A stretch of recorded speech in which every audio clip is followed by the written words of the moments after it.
Good evening, everyone.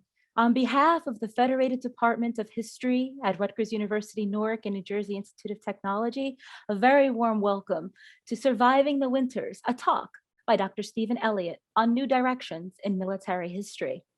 Before we begin, a few brief notes. This event is being recorded for our archive and will be made available on our YouTube channel. I will post the link in the chat and hope you will subscribe and follow our social media accounts to learn more about our faculty, courses, and events of interest. Note that closed captioning is enabled. To view, click on the closed caption CC button at the bottom of your Zoom screen to display subtitles or to view a full transcript.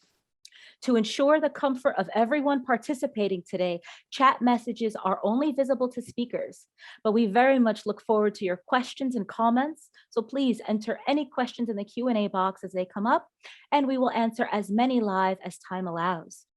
Our format for tonight will be presentation by Dr. Elliott, following a facilitated discussion by Dr. Purcell.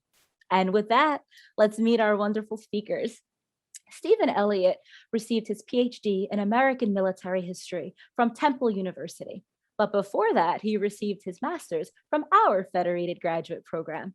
His research, which broadly focuses on the social and administrative history of the Continental Army, has been recognized by numerous awards and fellowships, including the David Library of the American Revolution, the Fred W. Smith Library at Mount Vernon, the Society of the Cincinnati, the North Heritage Trail, and the New Jersey Historical Commission. He has worked as a park guide and volunteer for the National Park Service at Morristown National Historical Park since 2009. But now he teaches very popular undergraduate and graduate courses on national, local, and military history here at Rutgers Newark. And this summer, shameless plug, he'll be offering a graduate course on the history of New Jersey, and non-matriculated graduate students would be most welcome to join.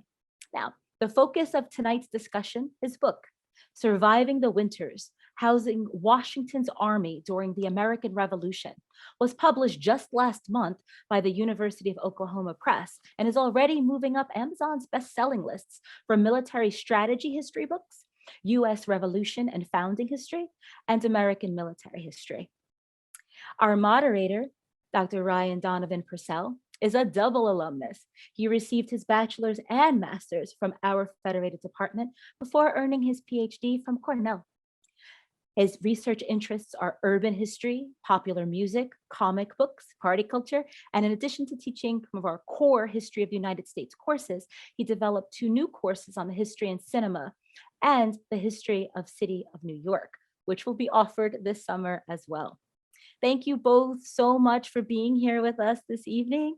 And with that, Dr. Elliott, the virtual floor is yours.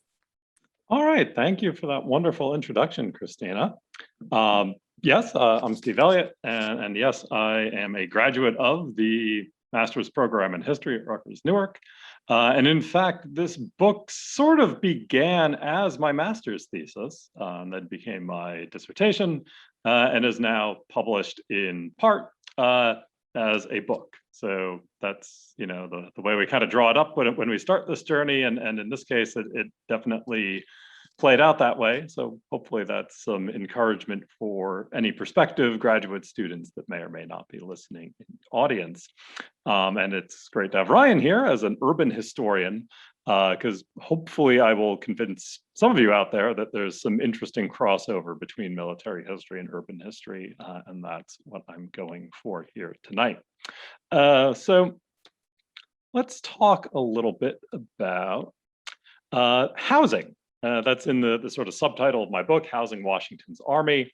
And most of what I'll be talking about tonight will be related to housing history, considering that the popularity of military history as it's traditionally understood has been minimal at institutions like Rutgers Newark, but urban and housing history have been quite popular.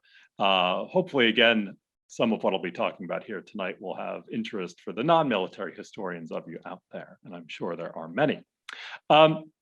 So to start off, housing, shelter, if we want to be a little bit more broad, is one of the basic necessities for human life.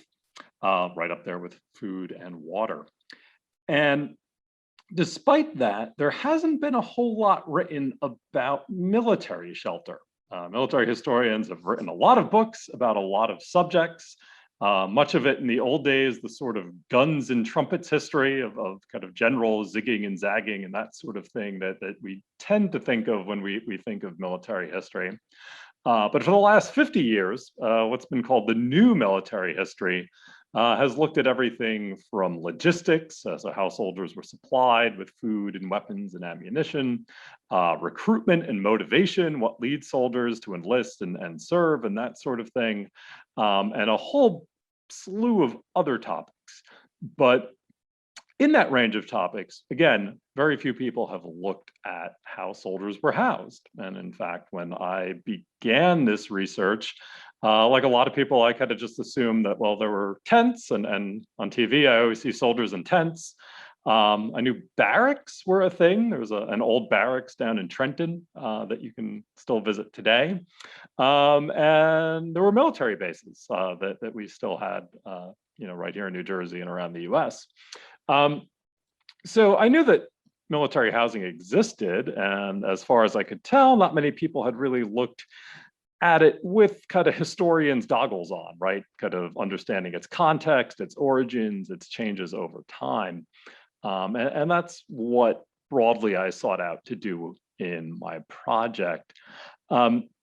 Luckily, in 2020 and 2021, the question of military housing has been somewhat thrust back into the spotlight, perhaps most notably in recent months as the National Guard has poured into our nation's capital and needed a place to stay in an urban environment that was not conducive to setting up a tent city, particularly not in January.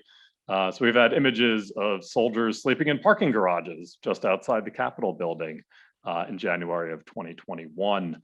So not too different from these sort of famous images of Continental soldiers shivering in the winter way back during the Revolutionary War. So there's some present day relevance, I hope, to some of the subjects that I'll be talking about here tonight.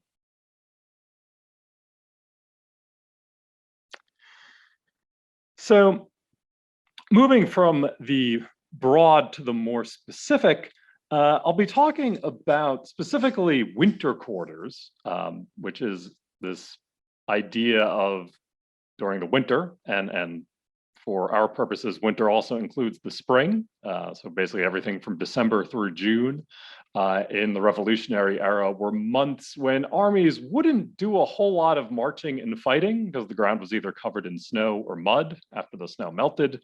So basically the quiet months for traditional military operations. And we refer to those as winter quarters, and oftentimes armies spent these months in camps, either called also winter quarters or winter encampments. There's a lot of different terminology used to refer to this basic idea. And I call our attention to this because the American Revolution features what is probably the most famous winter quarters or winter encampment in all of military history. And that is Valley Forge, which I'm guessing most of you in the audience have heard of or might be somewhat familiar with.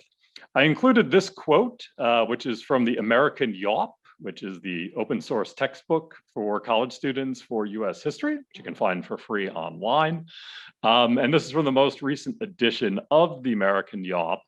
And even today, in 2021, a college textbook on US history still features at least one reference to this Valley Forge encampment, which was during the winter of 1777-78 in southeastern Pennsylvania, just outside of Philadelphia, where the Continental Army goes into winter quarters and again, memorably spends this winter where supposedly the weather is bad, the camp is covered in snow, they have a very hard time acquiring supplies, and soldiers are freezing and hungry. And as you see here, 2,500 Americans died from disease and exposure in that winter. And the sort of Valley Forge winter has taken on a mythology. It's a bit larger than life at this point. And it's something that is again, entered the popular consciousness. Most people, if they've gone through American schools, have at least heard of the Valley Forge winter. And that struck me as notable as a military historian because there weren't really any other winter encampments in all of military history that got talked about like that. You'd be hard pressed to name a winter encampment from the Civil War or the French and Indian War or any other kind of early modern military conflict in North America or Europe. In fact, in all the books that I had read on, say, the Napoleonic Wars, the Wars of Frederick the Great, you'd oftentimes have chapters that would end with the army went into winter quarters, the end. And then you'd pick up in the next chapter, and it's magically springtime, and the army is getting ready to go do marching and fighting and battles and all those things that military historians have traditionally been interested in. So on the one hand, I had historians and audiences not really caring about winter quarters. And then I had this exception, the American Revolution, where you have this famous quarters at Valley Forge, and a number of other ones that had some notability to them. So Morristown in New Jersey, where I worked, is a national park that commemorates their winter quarters. There's state parks in Connecticut and New York that commemorate winter quarters. So this sort of set off a little bell in my mind that said, winter quarters in the Revolution, at least, are something that bear looking into. And again, no one had really written on the topic, so I decided to, and the result was my book.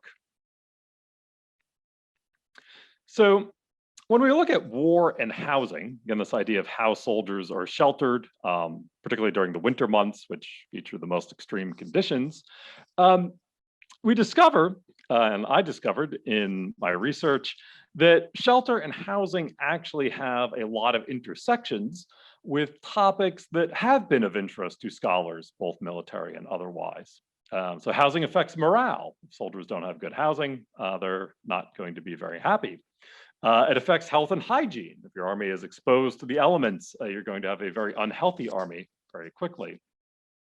It impacts these sort of traditional fields of administration, logistics, and training.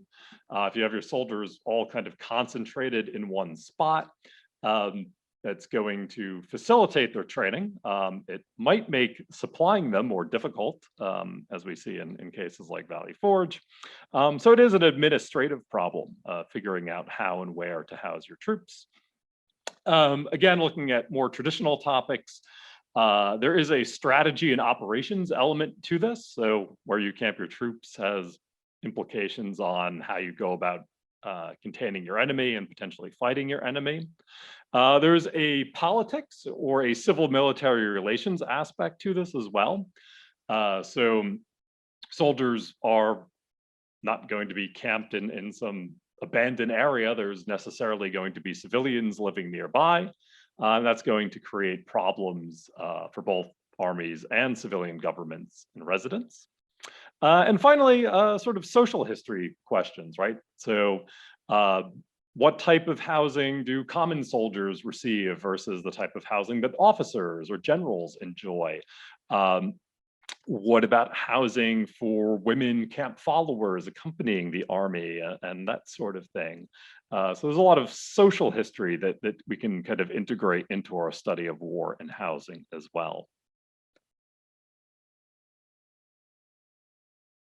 So I look at a lot of those things in my book, and we don't necessarily have time to talk about them all tonight. Certainly, if anyone wants to ask any questions about any of those topics, I'd be more than happy to go into them in depth. But just as a case study, I have a slide here prepared just about morale in housing. So basically the mental well-being of an army. And I'm looking at the 1776 campaign. In the background of my slide, you can see faintly is the famous Emanuel Leutze painting of Washington crossing the Delaware, which I've used and kind of deconstructed in class lectures, and there's a lot of history you can talk about with that painting. But for our purposes, I'm kind of thinking about this famous event in the Revolution. On Christmas night, Washington and the army, after retreating and losing battles for the previous 3 months, crossed the Delaware, and the next day ambushed this Hessian force garrisoning the town of Trenton, and they revive sort of the morale of the army and the spirits of the army, and kind of renew the interest in the American cause. And again, going from the American Yawp, you can see what that textbook has to say about the Battle of Trenton and the crossing of the Delaware and its impact on the war. So this is, I think, alongside Valley Forge, another one of these very famous moments in the conflict. But here, I'd like you to look at this from this perspective of housing and shelter and its relationship to morale, and how it might help us better understand the events leading up to the crossing of the Delaware and the Battle of Trenton. So the sort of campaign leading up to Trenton begins in the summer when the Continental Army deploys to defend New York City and faces an attack by British and Hessian troops.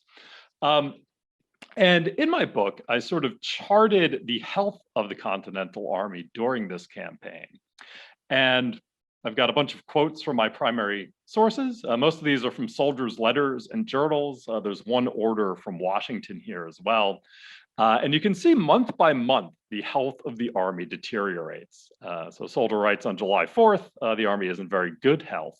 But a month and a half later, at the end of August, he now reports that it's very sickly in the Army, and a great many men are dying every day due to disease. A month after that, late September, this is a complaint from Washington to Congress saying that new recruits coming into the Army are ignorant of military life, particularly of lodging. They're sort of not pitching their tents correctly. They're allowing their camps to become very dirty and therefore kind of disease-ridden. And because they don't have good housing, they become homesick and undisciplined, and a lot of them desert and go home. And what had happened in the intervening month here, between August and September, is the American Army, which had already been weakened by diseases spread in their sort of unhygienic camps, lost a battle. The British captured New York City. When they seized New York City, they seized all the houses in New York City, which had been used to billet some of Washington's army. The Army also lost about half of its tent supply. So by the time we get up here to late September and into October, the Army has now been kicked out of pre-built houses and a handful of barracks. It's lost a lot of its tents, and it's again living in these very crowded sort of run-down tent camps as it's run ragged across Manhattan and into New York State. Things get worse in October and November as disease continues to besiege the Army, and they continue to lose more and more of the tents and towns that they'd been holding. So that by the time we get to December, Washington's Army has now sort of abandoned New Jersey as well and fallen back to Pennsylvania. We get quotes like this one, where soldiers complained of no tents to cover us at night. They're exposed to snow and rain day in and day out. So essentially what had happened was the Army had gathered this large army in the summer of '76. Soldiers had pitched tents and kind of crowded together and not done a very good job keeping their drinking water supplies clean, keeping their latrines separate from their wells. And because of that, dysentery and a number of other camp ailments had sapped their strength. So that continues throughout the fall. On top of that, they again lose their housing and their barracks and their tents, so that by December, the Army is kind of hanging on by a thread, being battered by the elements. So when we again think about Washington crossing the Delaware that night in December, we can kind of understand why the Army was so weak and dispirited, and it helps us understand why they were so desperate to counterattack into New Jersey. After crushing the Hessians at Trenton and winning another battle at Princeton a few days later, Washington recovers New Jersey and then very quickly sort of disperses the Army into all of New Jersey's little towns, like Princeton and Trenton and Chatham, et cetera. So on January 12th, after the campaign concludes, we see a soldier in his diary writing that he had secured good quarters in the town of Morristown, where he lived with some very agreeable people. So we start in July with bad health or good health through the summer and fall and into December. Health gets worse as the housing conditions deteriorate. And as a desperate last gamble, Washington counterattacks into New Jersey and secures a bunch of towns, which he can then quarter his troops in. So I actually hint at the idea that we can understand this New York, New Jersey campaign as a struggle over quarters. So the British kind of seized New York and these surrounding towns to garrison their troops. At the outset of the campaign, at the close of the campaign, Washington kind of turns the table and recovers some of this housing for his own troops.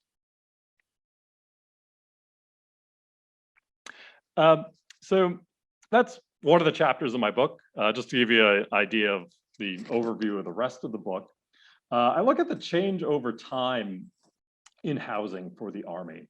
So early on, outside of Boston, the Army tried to emulate European methods. They tried to build their troops in private homes, and they tried to build barracks, these big sort of permanent structures made of log and stone that would hold 100 men each. I think I found an image of one of these in a sketch of Harvard Yard done after the war. I believe this might be a early war Continental Army barracks.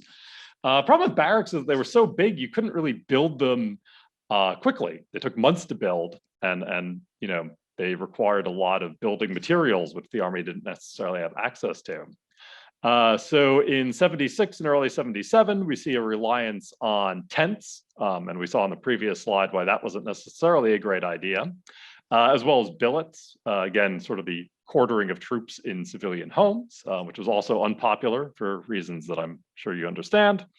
And then in the second half of the war, the Army begins to construct huts, which are smaller than barracks, but sturdier than tents. They're very labor intensive and somewhat resource intensive. It forces the Army to sort of quarter their troops only where there's abundant forests available.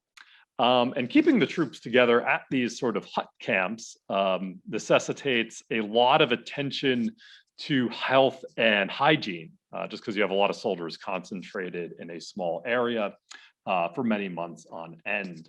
And it's not until the end of the war that we see these really well-ordered, efficient camps that I call log hut cities. And you can see a sketch of one of these here. This was at Morristown in 1780, where you have these neatly ordered rows of huts, again, built from scratch by soldiers, and good for a winter's use and maybe a couple of subsequent winters if they were really well made.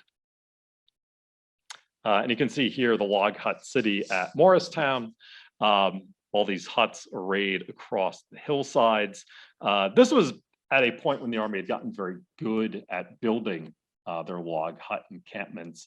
So whereas on that first slide, you saw that at Valley Forge, the Army lost about 2,500 men, again, largely due to camp ailments like dysentery that were brought on by poor discipline in where they put their latrines and where they got their drinking water. By 1780, the Army had gotten pretty good at making these things.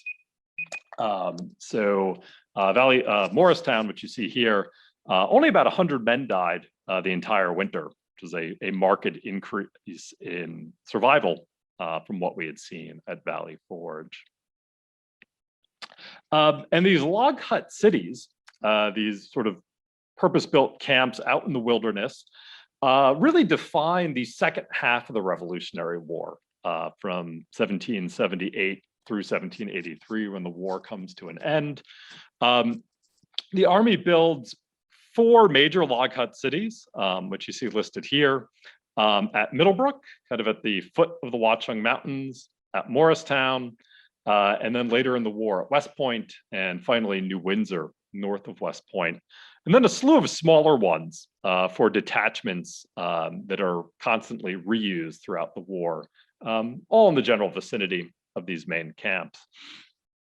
And what we see here is that they're all remotely located. They're in what I call the New York, New Jersey highlands, so the sort of hilly terrain along the I-287 corridor, if you want to use a modern day geographic reference. And this territory was remote enough from British-held New York City that they were secure from attack. And you can see these British probes that I've mapped here never really get close to any of the major encampments. So it keeps the Army safe. And at the same time, it secures terrain and resources in the interior of the colonies and keeps the British hemmed into New York, Manhattan, and Staten Island. So I argue that you can't really understand American strategy during the war without understanding their ability to keep men housed in these remote locales, keeping them concentrated and healthy throughout the latter half of the war. And I hope see this on what I've mapped here for you. So in conclusion, what does studying housing and shelter during the Revolutionary War teach us? What does this help us understand about the past? Well, just a sort of laundry list of different approaches to this topic. For environmental historians, and I've considered myself as having worn that hat briefly in writing this book, we see things like a lack of urbanization, the absence of towns deep in the interior of the colonies forces the Americans to build their own, which again forces them to rely on forests for fuel and building materials. These log hut cities are essentially the 5th largest city in North America whenever they're built. So they house about 10,000 men at a clip, plus a few hundred women. Something I didn't have time to get into here, but supplying these camps puts great stresses on rivers and roads and pastures, which provide the forage, which feed the horses and oxen, which haul the supplies. So where the camps were placed on that previous slide had a lot to do with where they could be easily supplied. There's a whole political context. So again, civilians were sometimes suspicious of having soldiers quarter with them or even next door to them, and a trend of military indifference. So basically civilians would complain about soldiers quartering with them, and Washington and other generals would say, well, that's nice, but we're still going to do it, which again sort of complicates some of the popular images we have of kind of how the war was waged. And then particularly interesting for us in this age of COVID-19 is the health and hygiene factor. So as I've kind of outlined here, camp illnesses like dysentery, but also typhus and measles claimed way more lives than enemy action did. There's a whole sort of sub theme running through the book of how the Army dealt with smallpox, which could spread particularly quickly in these sort of densely ordered encampments. So there's a regime of inoculation and quarantine, which I can talk more about if anyone's interested. A few other scholars have written on this too. So there's some great works out there if you want to read more. And finally, this concept of seasoned soldiers, which I've borrowed from a Civil War historian named Catherine S. Meyer, which is basically this idea that you have these raw recruits, mostly from rural backgrounds, that find themselves now in a sort of dense and dirty environment of military encampments. And biologically, they're afflicted with a slew of camp diseases and they need to build up immunities to them. And then personally, they need to adapt to the difficulties of kind of living life in the open and occasionally exposed to the elements and far from home, and looking at the war through this shelter or this prism of shelter and housing helps us understand that seasoning process. So to conclude, my book, I hope, argues convincingly that these encampments and adaptations that the Continental Army made during the war represented, in the words of Horatio Gates, a Rev War general, something new in the art of war. Because this was something that was really only done in North America. You don't see camps like the one at Morristown or Valley Forge, or this very nicely illustrated one at the end of the war in New Windsor, in other armies. Essentially, this is not the way the British would have housed their troops. It's not the way the French or the Russians or the Prussians would have. This was a distinctly new and distinctly American way of doing things. So that's all I have. So X out of that. And I'd be happy to take questions now, I guess from Ryan first, and then others if you'd like to jump in. Hi, Dr. Elliott. What a wonderful presentation. I think what makes this book so exciting is the upcoming 250th anniversary of the American Revolution. And part of your book, really illuminates, this phrase that New Jersey is the crossroads of the American Revolution. So particularly, that's what I found most interesting. To kick us off with the question and answers, I have a couple of questions for you that hopefully will generate some questions from the audience as well. So first, I'll just ask real quick. I know you've been working on this project for such a long time. What led you to write a book like this about encampments in the American Revolution? Well, I think Christina mentioned at the start, I've worked as a volunteer and park guide at Morristown National Historical Park since 2009. And very early on, I would be sitting at the visitor desk at Jockey Hollow, which is where the encampment was, and people would come up to me and they'd want to go see the soldier huts. The cover of the book features the reproductions of the soldier huts that we have at the camp. And I guess for a while, I had this sort of snobbish grad student attitude that was like, oh, what's the big deal with these silly huts? It's just where the soldiers stayed. Who really cares? All armies must have done this. This is sort of a mundane thing of military history. But the deeper I got into it, I discovered that no one had really written on winter quarters or winter encampments very much. And that I dug deeper and found that there weren't really many examples of other armies making winter quarters like this. So I decided that, somebody needed to excavate that history. And this is what I found.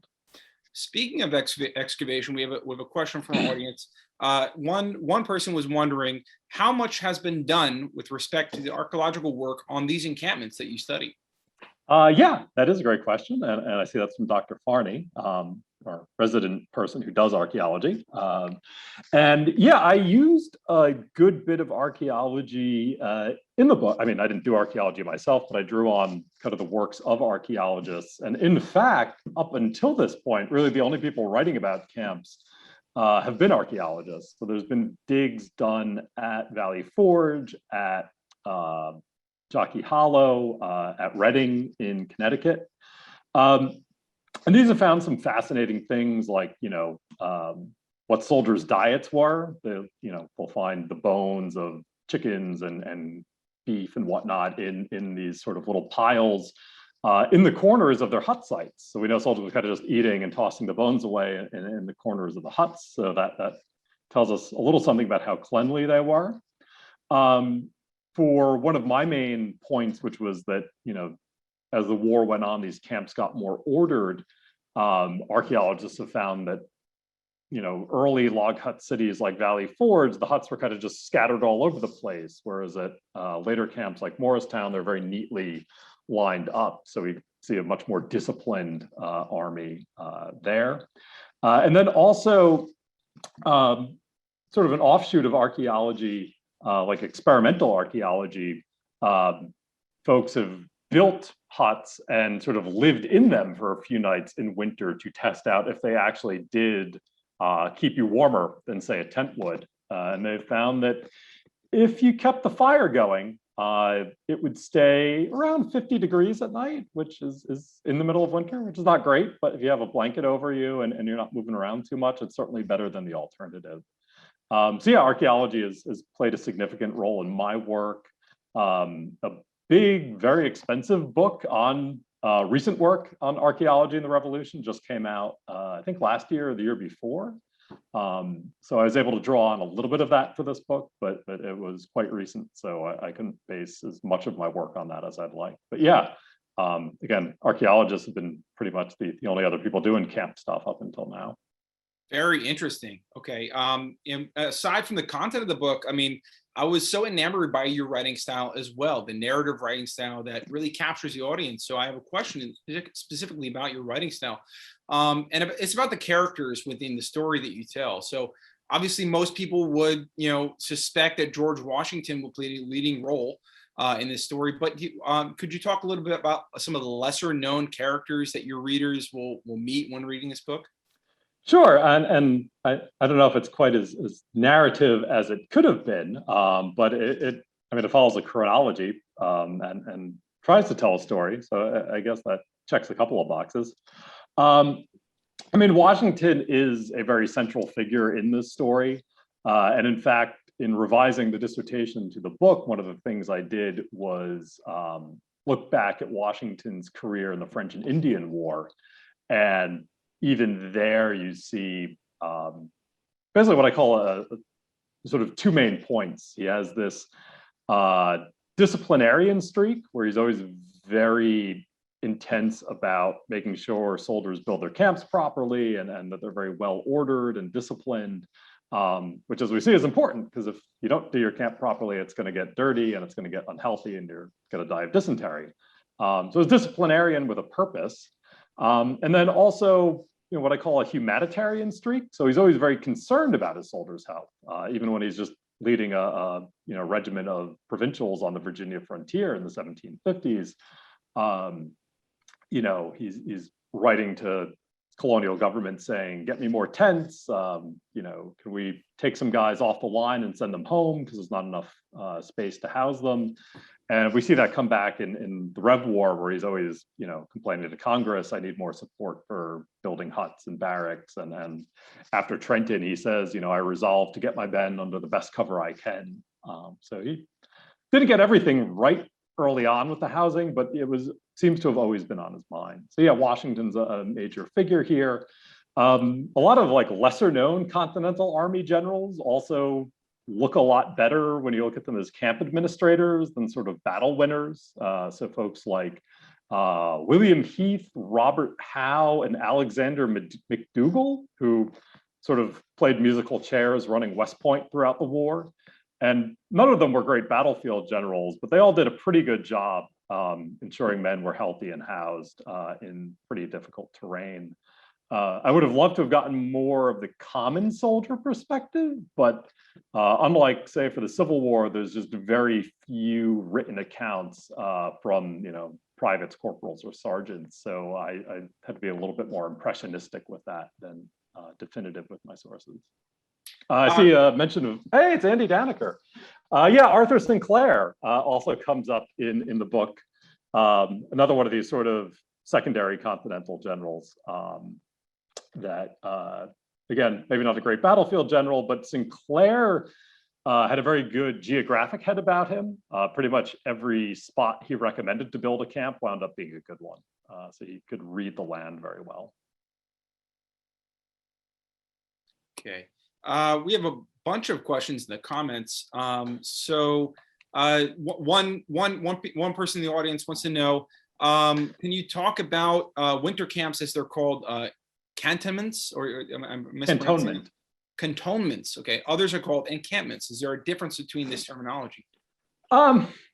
Yes and no. And I struggled a little bit with sort of what terminology I wanted to use in my book. You'll find when you get into the sources that 18th century military terminology had a lot of variable definitions. And cantonment is probably one of the most fraught of those terms. So a cantonment could mean a sort of geographic area in which you drew your recruits from. It's sort of how it was used in Prussia.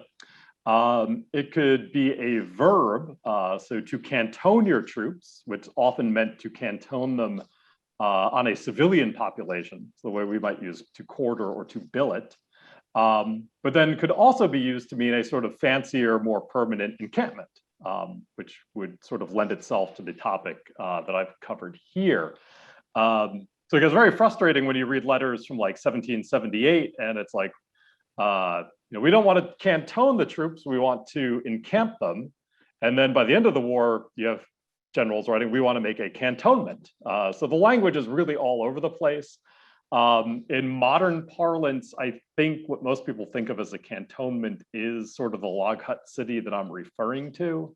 But out of deference to the sort of variation in the language at the time, I tried not to get too caught up on that, because you'll see basically all those terms thrown around with different definitions. Right. I actually have one question. So, not coming from the background and as an expert in early American history as you are, I read this book, and one of the things that I was so surprised about, but it makes sense if you think about it, was that, there were multiple winter encampments. It wasn't just Valley Forge. It wasn't just one perpetual Valley Forge throughout the entire Revolutionary War, but there were other ones. Valley Forge, in addition to Middlebrook, you say Morristown, West Point, Windsor, among others, right? Mhm. So my question here is why do we focus? Why did these textbooks like American Yelp focus on Valley Forge and not the other ones? Right, and that's something that could probably have a whole book just on the sort of memory and commemoration of winter encampments, and maybe one day someone will write that. There's been books on memory and commemoration of Valley Forge specifically, and that was something we grappled with a lot when I worked at Morristown. Was, everybody's heard of Valley Forge. Why doesn't anyone talk about us? Our winter was colder. We had more snow. And then, I started looking into Middlebrook. The people down at the Wallace House, which is the historic site that commemorates Middlebrook, are like, oh, you guys have it good at Morristown. At least people have heard of you. Nobody talks about us. There's a lot of reasons. Valley Forge has a very set narrative. The Continental Army loses Philadelphia to the British. They sort of retreat into this wilderness, and it's not really wilderness, but that's the way it's often portrayed. They struggle through this hard winter where men are dying of disease and starvation, but they come out stronger and better trained, and they're sort of a newly forged army after that. And that's the narrative, and I poke a lot of holes in that narrative in my book. But there's only so much room for winter encampment, winter quarters stuff in popular memory, and I guess Valley Forge is interesting enough that it's caught a lot of that attention and spotlight. Maybe my book can do a little bit to help shift that onto some of these other sites. From a housing and shelter perspective, Valley Forge is new, but they got a lot wrong, and it's not really until the next winter at Middlebrook they fix a lot of those problems. So I'm sort of banging the drum on Middlebrook as a turning point in the Revolutionary War, if I can say that. Well, I was certainly surprised by that aspect of your book, and I'm sure your readers will be as well. Let me turn now to the question and answers portion.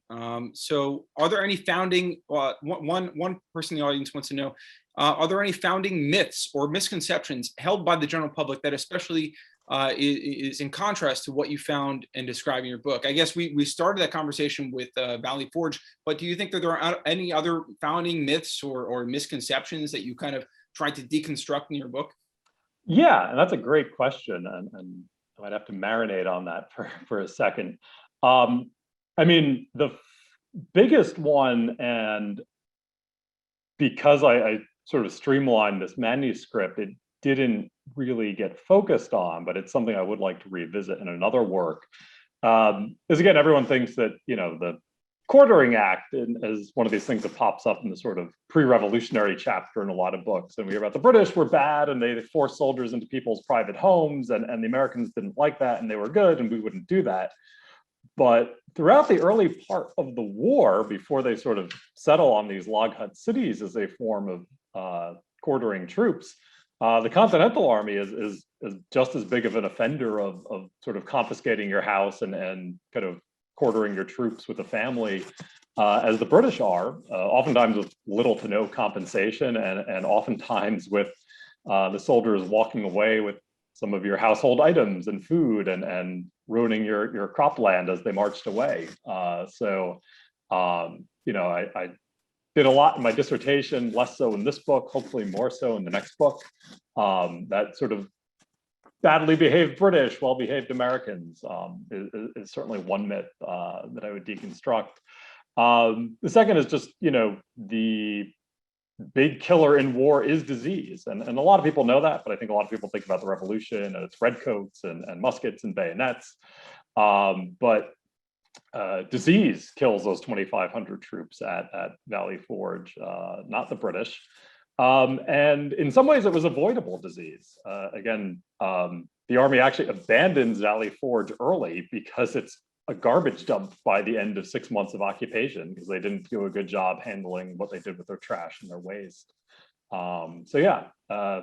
As decisive as we might make out this battle or that battle, it kind of comes down to the Continental Army's ability to not put their latrines next to their wells. That's a underrated sort of turning point in the war, and probably in a lot of other wars too, is camp discipline and drinking water safety. Right. Hence, Washington's disciplinarian stance on maintenance of camps. Another person in the audience asks, the majority of your case studies in your book are concentrated, in and around New Jersey. What about the South? Right. What about the other part of the story? What about the southern colonies? Is there a difference in warmer weather and the kinds of climates and variables? For example, we just talked about diseases, malaria in the South. Did that also have an impact on the types of camps that were constructed in the southern colonies? Yeah, and that's another great question. And in again, my book, trying to streamline, I kept it very focused on what's called the main army, which is the big army under Washington's direct command that mostly fights in and around New York City and Philadelphia. But yes, there's a northern department, there's a southern department, other departments too. But yeah, and there's different considerations in those departments. First of all, the armies there tend to be much smaller. So there's not as big of a housing burden as there is in the sort of main army in New Jersey. Conditions are obviously different. So the northern department's fighting up by Lake Champlain. So they've actually got it worse when it comes to the weather. Southern department, as you said, might have to face malaria and more tropical diseases. The one thing with the Southern Department is that we don't really see a succession of maneuver and big battles in the winter because the weather is warm enough where you can kind of maintain operations into January and February and March. So they don't actually have to just sort of stay put at one piece of ground. So that actually allows them to avoid some of the pitfalls of building up waste and polluted water and whatnot. Basically, the Southern Army can be more mobile and kind of go where it needs to go. So we don't really see a big Valley Forge type camp in the South for those reasons. Though at the end of the war, we do see some Northern veterans come down and they start to build huts just like they did at Morristown or Valley Forge. For the Northern Department, it's a similar story to the main army. So they start out trying to build barracks, but they're too big and too time consuming to erect. In the summer of '77, there's actually a fight between Washington and Horatio Gates in the Northern Department over who gets tents, because there's not enough tents to go around, and that affects the housing situation there. By the latter half of the war, though, there's just not enough troops in the Northern Department to make a big impact on the housing situation. And there's more forts up there, Ticonderoga, some of the forts in the Mohawk Valley. So the troops that are there are stationed in those places. Okay, another person in our audience has a question about the expediency of government funding for these camps. How long would you say it took for the government to fund better living conditions for these soldiers after the revolution? So that's another great question. And one of the things that kind of comes up with these camps is that they are a sort of response to a lack of funding. So whereas barracks, again, these kind of big permanent structures required all sorts of specialized materials and labor. Tents had to be essentially manufactured and then delivered to the army. But huts, you really just had to find a forest and chop it down and lay the logs on top of each other. So there's all these quotes from Continental generals saying like, oh, we've hit on this way to sort of house the army at minimal expense to the public. So they really were this sort of cheap but effective alternative. And because of that, in my conclusion, I talk about this a little bit, they remain sort of the main way to house American troops in wartime through the Civil War. So peacetime, it's not a big deal because the army is very small and they kind of just get shunted off to like frontier forts and barracks and whatnot. But in the War of 1812, when we mobilized an army and it's sent to upstate New York, they build huts. In the Civil War, when you've got these huge armies marching around Virginia and Tennessee, in winter encampments, they build huts. And a project I'm working on right now on the Quasi-War in 1798-99, there's this brief military mobilization and Washington, who's still alive and is nominally put in command of this army, writes, I want the troops to be housed in the manner they were the last war as at Valley Forge, and then kind of gives the specs for building huts for that army. So essentially, the log hut city that's kind of born at Valley Forge in Morristown remains in a way the American way of quartering troops up through at least the Civil War. And if you want to look really broadly, this idea of just a sort of massive, sort of quickly fabricated housing situation when you mobilize for a war, we see elements of even in the world wars. Great. Okay. We have a few more questions here.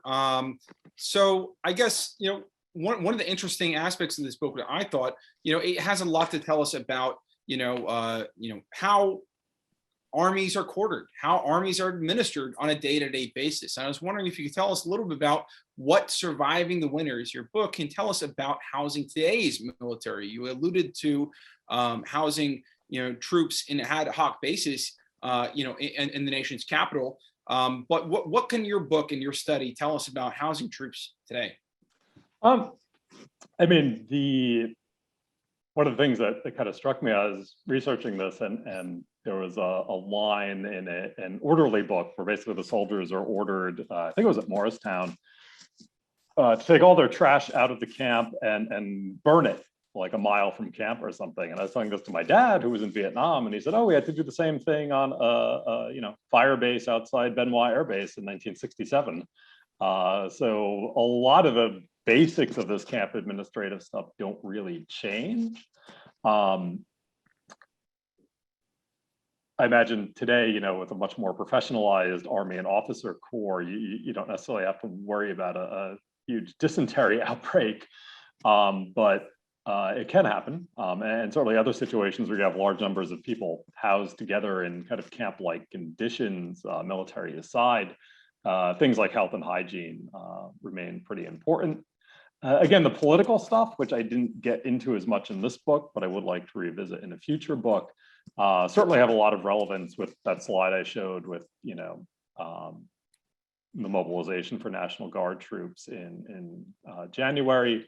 Earlier in 2020, when we were having civil unrest and Guard and police troops were called out, there was some talk of housing them on empty college campuses, which led to a discussion of the Third Amendment, which is the only amendment that's never actually been called before the Supreme Court. And that's the amendment that prevents soldiers from being quartered in private homes.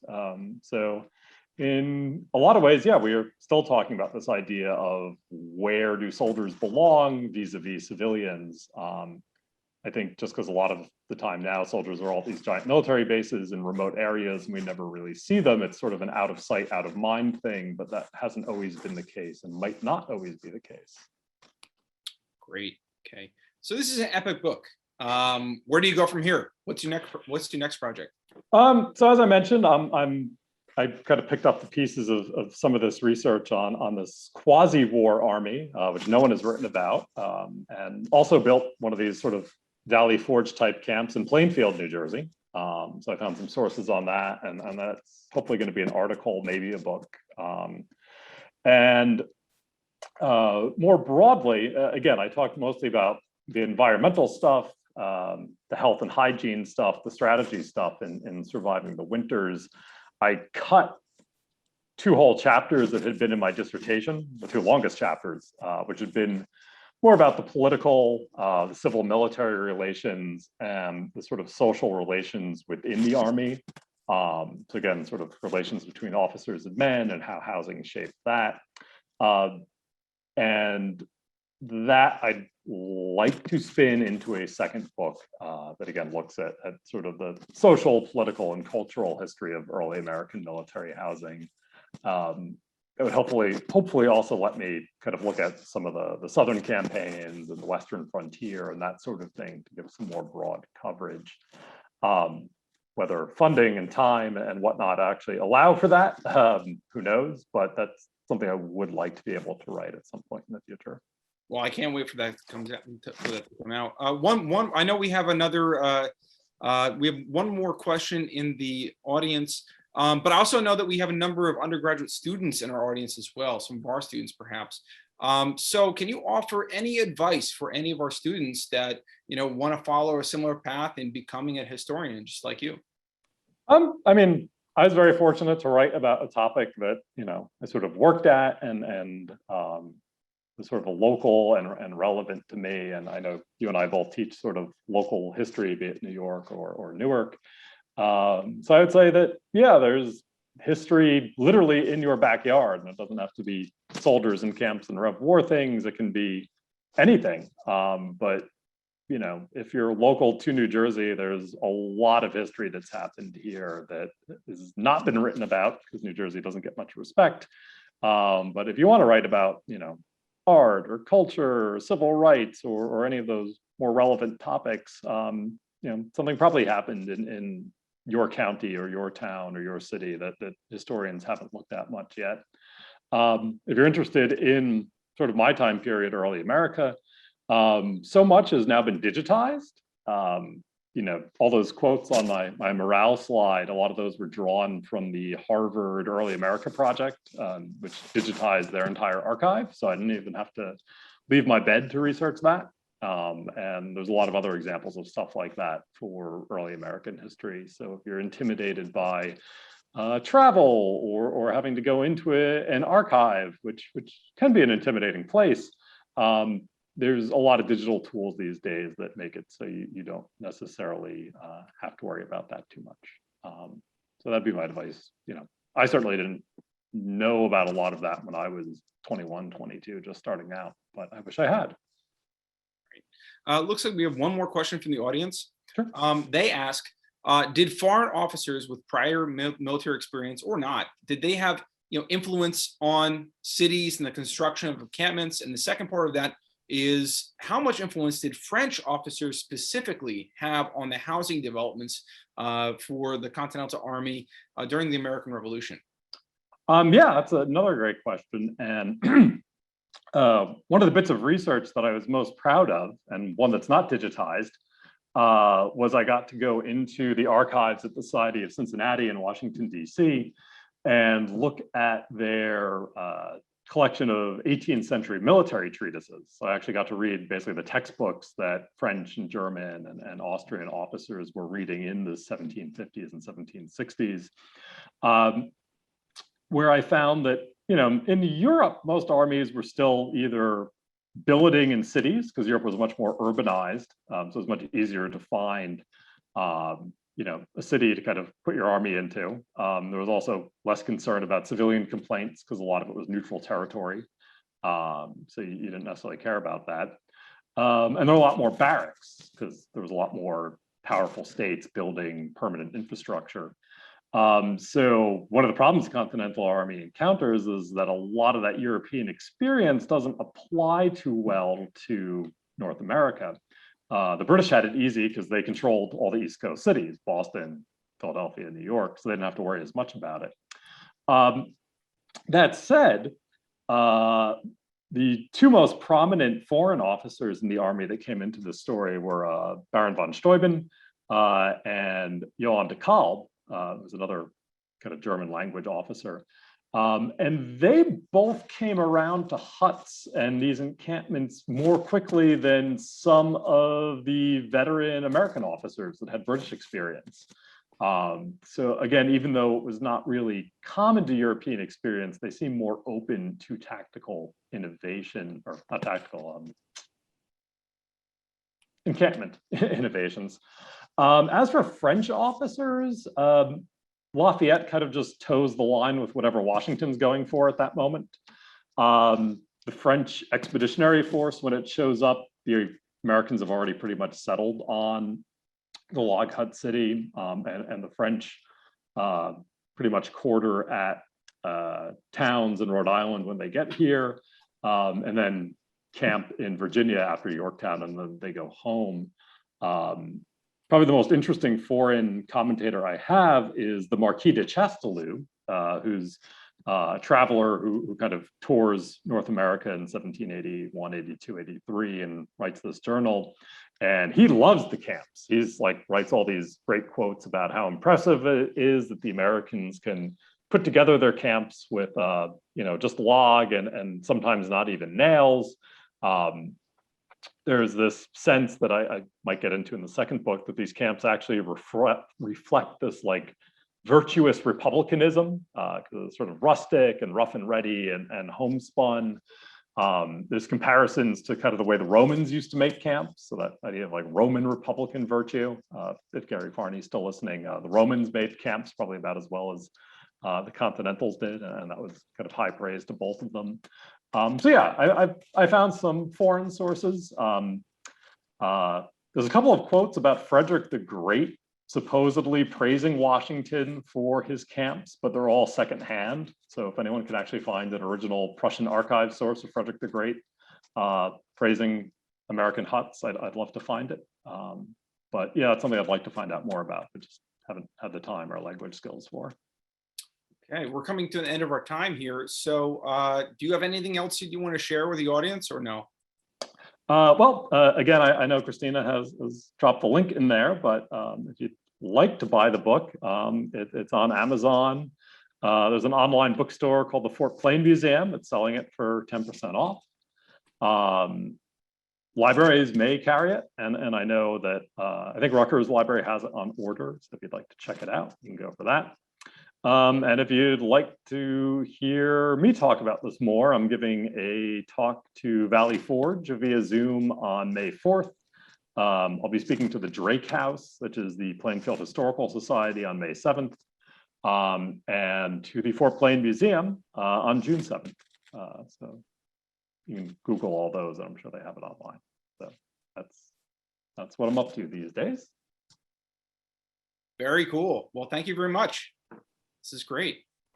Thank you for being a wonderful host and moderator, Ryan. Of course. So I just want to give you both a round of applause and congratulations again, Steve, on the book. It was a wonderful talk today. And Ryan, you did a wonderful job, led a lively discussion. And before we officially go, if I can, I just want to draw your attention to Ryan's latest essay in Rethinking History. You should see that in the chat as well. It's called Days of Future Past, Comics and History. So check it out. Also, this Thursday, April 15th at 5 p.m., Elizabeth Atrium will be talking about her news book, Teaching Empire, Native Americans, Filipinos, and U.S. Imperial Education. That'll be moderated by Elizabeth Aaron.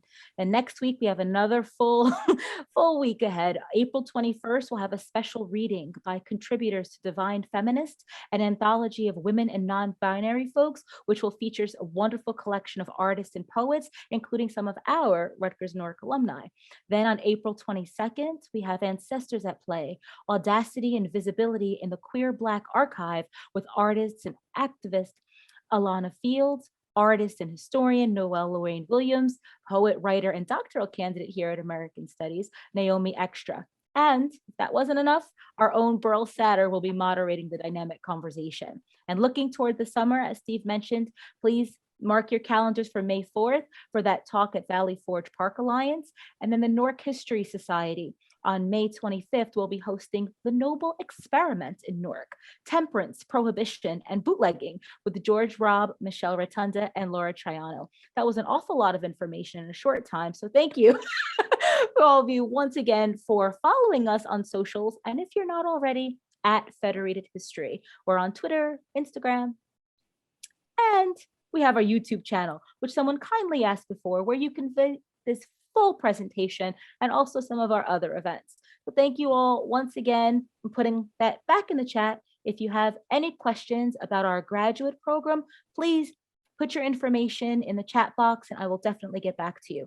Our application deadline for both the Master's and the Master of Arts for Teachers is July 1st, and we welcome applications, particularly from teachers, because we have historical engagement funding as well.